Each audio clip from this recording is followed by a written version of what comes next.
Hello everyone, my name's Cliff and welcome back to my channel. This is Cliff's Dark Gems. Today I'm going to be doing a quick brief reading update for the month of October, and then I'm going to be counting down my favourite horror movies from the year 2000 to 2010. Stay tuned.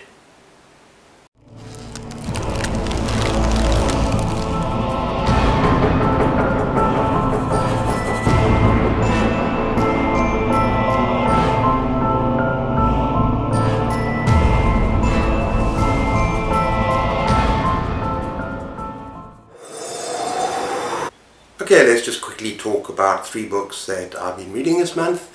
I'm not going to go into huge detail because I will be reviewing 1 or 2 of them, and I'll be talking about them in my monthly wrap-up. Let's start with the novella, The Great God Pan by Arthur Machen. And yeah, I gave this 3 stars. It was very reminiscent of Lovecraft. In fact, Lovecraft stated that this author was basically influenced his writing, but yeah, he was a little bit light on the horror. It still told a very good story, it was well written, but I just expected a lot more, and it was nothing like Lovecraft in terms of building tension and just having that fear and that kind of dread, and also talking about the unknown and talking about the unknowable and not showing something straight on, but actually having a kind of sense of mystery of what this thing is. I think I would have rather seen what the Great God Pan was all about, and so yeah, the horror fell flat for me. That's The Great God Pan. Second book I've been reading is The Devil Rides Out by Dennis Wheatley.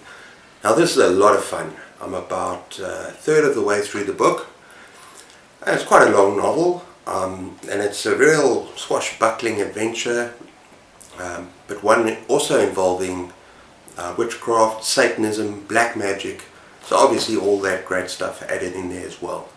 And all I can say is at the moment I'm really enjoying it. I probably should finish by tomorrow, so that would be great. So that would be 3 books finished by the end of the first week, and then I might get started on another novella. What I did finish, and what I'm very excited about, is The Black Farm by Elias Witherow. Now this was a fantastic story, but I have to just say that it is incredibly graphic and brutal. This is an extreme novel, and if there's trigger warnings, it's pretty much anything and everything goes. However, the thing is, it was so well written and so imaginative, with such an awesome premise. Let me just remind you of the premise, is that this husband and wife lose their child, and they just can't cope. Their life is going downhill and they can't cope with the grief, so they decide to kill themselves, and basically they do this because they just want peace and quiet. Unfortunately, the husband wakes up. Is my doggy scratching again? The husband wakes up on a... Layla, you done? You done? Good girl. Husband wakes up in this almost like hellish landscape. He's alone and he's just about to find out how bad things are going to get. But yeah, I'm not going to give anything else away. This was a fantastic read. I really thoroughly enjoyed it, and I enjoyed the buddy read with Bad is Rad, and we've already been chatting on email. Yeah, it was a fantastic 4-star read for me. I think it could have been 4.5, 5-star, but there were just certain parts of the thing that let me down a little bit. That's The Black Farm. Okay everyone, so for the top 10 from the decade of the 2000s, it's horror movies, but hey, it's October, so I can do that. I want to add a little bit of extra creepy stuff into my channel, and instead of a top 10, I'm adding 3 special mentions, which makes 13, a great number for Halloween. So let's just get to some special mentions first. First being Guillermo del Toro, magnificent director, and this is The Devil's Backbone. Now this is about a young 12-year-old boy who loses his father. It is the backdrop of a certain war, but he enters this orphanage, this boy's home, and he basically discovers that there is a ghost haunting the grounds. It is very creepy, it's very atmospheric, And yeah, for these special mentions, I'm not going to go on and on, but yeah, I highly recommend it. And he's just a fantastic director, so really give his films a go as well. You'll find another one later on in the list. Okay, so that's The Devil's Backbone. Number 2 is a ridiculous comedy set in New Zealand called Black Sheep, where the sheep have been genetically engineered, so they're turning from these calm, peaceful sheep that just want to graze, these herbivores, and they turn into psychotic killers with a taste for flesh. It's very ridiculous, but it is just so much fun if you want a little bit of black comedy set in New Zealand. So that is Black Sheep.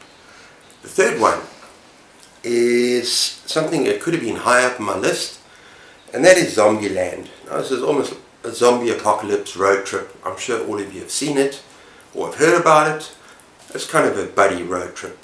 It's a lot of fun, and they're actually heading over cross country to attend some fun park, Fun World, and it's just so many great actors in there. And like I said, it's action packed, a lot of fun, quite gory in parts, but it's very rewatchable as well. It's one of those movies you could just pick up for light entertainment. That is Zombieland. Okay, now we're getting to my top 10, and please just realize, people, this is subjective. Some of these movies are serious, some of these movies not so serious. This is just my choice. Sometimes I want to be entertained with some scary bits, and sometimes I want more serious movies, thoughtful movies. At number 10 we have one of the latter, a thoughtful movie, and that is A Tale of Two Sisters. Now, this is a South Korean movie, and basically this young sister gets out of a mental home, gets reunited with her sister. There's two of them, and they go back home to their father, who has remarried. Now, they don't get on very well with the new wife at all, and very strange things start to happen around the house, and very eerie things happen around the house. Now, this is a movie that I don't really want to talk about too much, because it's better to go in blind, as are so many of these movies. But let's just say that it builds to an absolutely traumatic ending, a terrifying ending. And yeah, a very, very powerful movie. Now, I've also got some, for each of these movies, I've got some special little bits of information. The thing about A Tale of Two Sisters is that it's based on a Korean folktale, being a South Korean movie, and it was nominated for many awards and also translated into many different languages. So that is A Tale of Two Sisters. Okay, ninth position we have Wreck. Now, this is a Spanish found footage horror film. I'm not normally into found footage as a sort of subgenre or as a whatever. I just don't find them that interesting, but this one is an exception. It's basically a reporter and her cameraman and a group of firefighters, and they head off to this apartment where there's supposedly, in this apartment block, there's a virus that's spreading, and it's kind of closed off to the outside world. It's very kind of first person narration, and it is freaking terrifying. The monsters, it is kind of a zombie movie, but the monsters really are so real. And a special thing about this movie is that the actors weren't given much of a script, and they did that on purpose so that they could purposely make the actors be a little bit more spontaneous in their themes, and kind of act kind of on the spur of the moment. So it made it a lot more, I don't know, this was a very tense movie, and you almost get the sense of claustrophobia as well, being locked in this apartment, and some of the lighting and everything just affects the way you feel. The jump scares are really effective. Yeah, no, this is a fantastic movie, horror movie. Give it a shot. That is Wreck. And by the way, the Spanish version, as far as I'm concerned, is far superior to the American adaptation. Okay, in 8th position we have The Orphanage. Yeah, now this movie really hit me. It's about a mother who takes her children and her family back to this kind of country home. I think it's out in the country somewhere. And this home used to be an orphanage for handicapped children.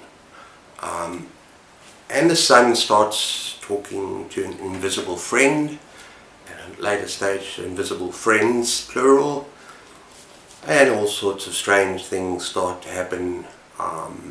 It is a ghost story, it is haunting, it is deeply unsettling. Yeah, it had quite a profound effect on me, and it doesn't rely on jump scares or anything like that. It just relies on really good storytelling, just really good atmosphere, and yeah, I thoroughly enjoyed it. Some interesting facts about Orphanage is the writer tells a little blind orphan girl that she had pretty eyes. She replies, "Oh, so you like them? I picked them out myself." Apparently it turns out that the selected glass eyes were given to her just before she went blind. So she was given a selection of glass eyes to make it look like she didn't have these empty holes in her eyes, and she chose to. She picked them out for herself.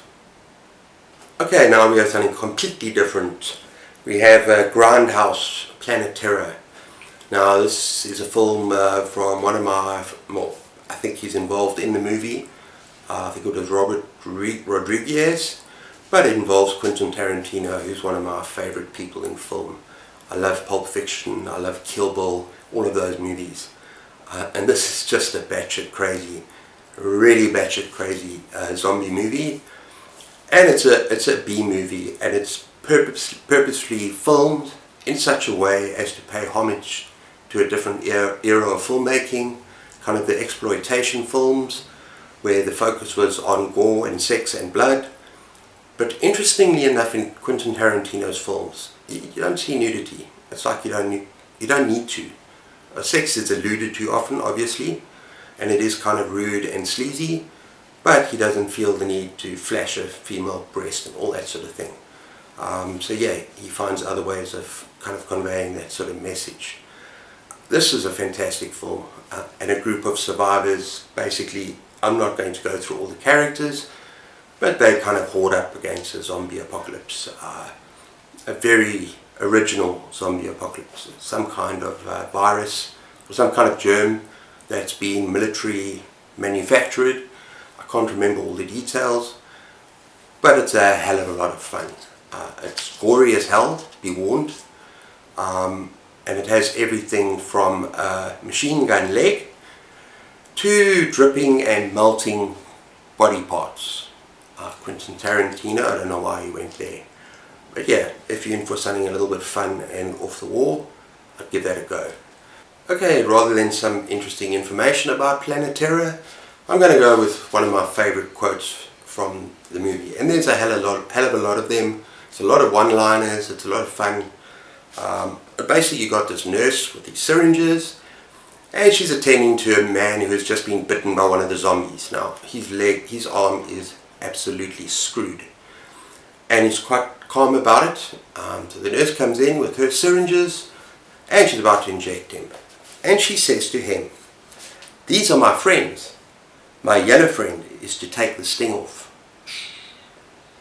My blue friend, you'll hardly feel, you'll barely feel. That means my yellow friend is already taking effect. See how fast my friends work. See how fast they work, and after my red-headed friend, you'll never see me again." A lot of fun.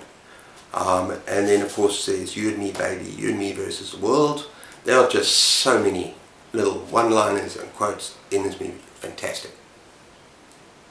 Okay, the next one in 6th position is one of my favorite adaptations from a Stephen King short story. That is 1408. Now I know there's a lot of people that don't give this movie nearly enough love that I think it deserves. It's just so brilliant, and it's about this author that specializes in ghost stories and hauntings, and what he does is goes around the country and he sleeps over into these supposedly haunted rooms. Now, he's a complete skeptic. He does not believe anything is happening, and then he phones a Dolphin Hotel, which is infamous for a room 1408, and he wants to stay there overnight so that he can carry on his research and his writing. And yeah, the hotel manager basically forbids him to come to the hotel, but he does anyway, and despite all protestations he goes into this room. And from the moment he enters that room, things start to happen. This movie is very unsettling. It puts you off kilter. The sound effects, the camera, everything, the special effects, it is actually in parts really terrifying. I'm not normally into haunted stuff. I love The Shining, but I think this movie does a fantastic job. And as well, it brings in his dead kid as well. So there's all sorts of other elements at play. And yeah, I would strongly recommend this movie if you haven't seen it already. A special thing about it is it was inspired by a real life haunted hotel in Texas. And you know, the hotel does not actually have a room 1408. In addition to that, if you add the numbers 1408, you get the number 13. Most hotels do not have a 13th floor because of superstition. I found this very, very interesting. Okay, the fifth position might cause a bit of a surprise. Some of you may raise your eyebrows. You might not have even heard of it. Some of you might think it's more of a suspense thriller kind of thing. But I'm going with Triangle. Now this movie is nightmare fuel and it's freaking terrifying. It is about these friends that board a yacht and go on this thing. This woman comes to join them, this mother of this child, and she arrives on the docks, and you can see she's not right. She's very tired, she seems very stressed, very distracted, and they all get onto the yacht and head out into the ocean. And yeah, not the greatest characters, but yeah, out in the ocean they hit a sudden storm that comes out of nowhere. It capsizes the yacht, they end up in the water. I think one of them gets drowned, and they see a ship, and so they're saved basically, and they enter onto the ship, and there's no one there, except they could have sworn they saw some strange character there. I'm going to leave it there. It really messes with your mind, and it's one of those movies that you have to kind of see a couple of times, 2 or 3 times even, just to kind of put the puzzle pieces together and get a feel for what it's about.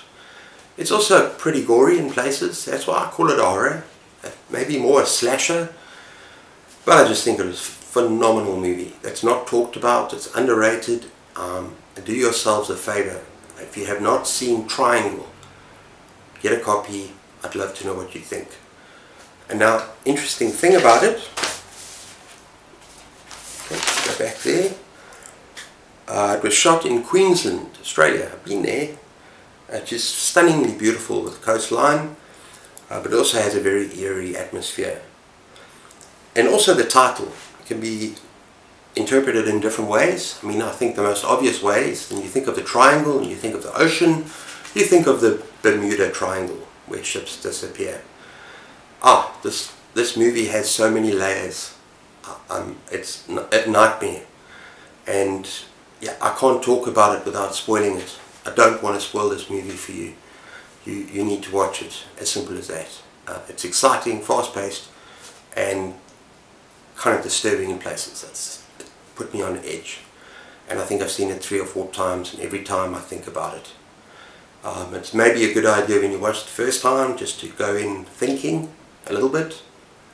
So maybe be thoughtful about what's happening in front of you when you watch it. That's Triangle. Okay, 4th position, we have another utterly terrifying movie. Now, as some of you may know, my biggest fear in life is being trapped underground, like in a cave, sort of enclosed spaces. And this movie is The Descent. And it's about these girls who go spelunking in this cave. And they get lost and they get trapped. And there's something down there with them. Yeah, it's an incredibly tense experience, very claustrophobic, and just, yeah, this is the film out of all the films that we've spoken about now. This film scared the crap out of me. There's one scene, without spoiling anything, there's one scene where she's going through this tight space in the cave. and she's crawling through and getting stuck. I cannot handle that. My mind cannot handle that stuff. So yeah, that's The Descent. Interesting thing about it is that the filmmakers decided it was too dangerous to actually film in a proper cave. So they made an artificial cave for the movie. And another thing they did is that they did not tell the actors that there was something down there. And that's not a spoiler. That's pretty much on the front covers. It's everywhere. So it was a big surprise for the actresses when they discovered there was something else down there. That is The Descent. Okay, in third position, this film is pretty much a masterpiece for many people. It's another Guillermo del Toro film, and probably his best film, and that is Pan's Labyrinth, which is fantasy stroke horror. And it's set in the backdrop of the Civil War, the Spanish Civil War. And let's just talk very briefly about the plot. There's this father who's a captain in the army, and he's in the woods chasing all these rebels. And he is a malicious, sadistic, nasty bastard. There are trigger warnings for cruelty here. The things he does to people. He is such a bastard.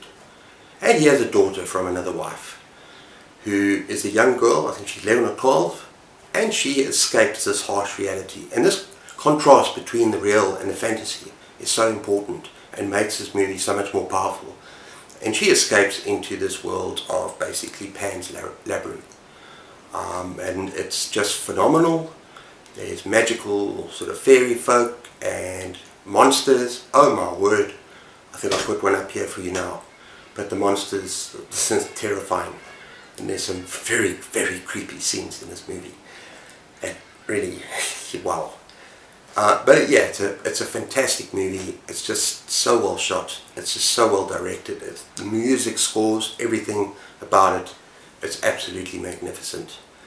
And now, interesting fact about this movie, and I don't think I need my notes for this, is that Pan's Labyrinth is one of the titles that you'll only see in America. The original title in Spain, it wasn't a pan, it was a faun, which is like a goat-like creature. They changed that to Pan because Americans apparently wouldn't make the associations. So they felt they had to change the name to appeal to an American audience. The actual name in Spanish is El Laberintino del Fauno, sorry. So yeah, I thought it was a very interesting fact. But really, if you haven't seen this movie, look it up. It's brilliant. In second position, we have the absolutely magnificent Let the Right One In. Based on the novel, this Swedish novel by John Lindquist. This is absolutely pure vampire magic. It is gritty, it is very dark, it is very bloody, and it is set in the middle of winter in Sweden, which is so appropriate as a setting for a movie just as bleak and at times so depressing. And just, yeah, this movie will hit you in ways that no other vampire movie ever will. And it's most definitely not like any of the other movies you see about vampires. This is not a, what do you call that movie? A Twilight series. This movie is just so dark. So basically what it's about, at its heart, it's about this young boy, Oscar. Now Oscar's 12 years old, and he's horribly bullied at school. And some of the scenes in this movie, not just with the bullying, I just want to give trigger warnings. There are some very taboo stuff mentioned in this movie and talked about in this movie. So just be warned, there are trigger warnings. And anyway, he befriends this little 11-year-old girl that moves in next door to him. And this 11-year-old girl happens to be a 200-year vampire, or I don't know if it's centuries old vampire. And yeah, it's just a beautiful friendship amidst all this other bloody carnage. And yeah, it's just an absolutely gorgeous movie.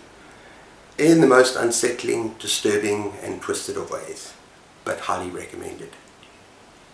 Some interesting facts.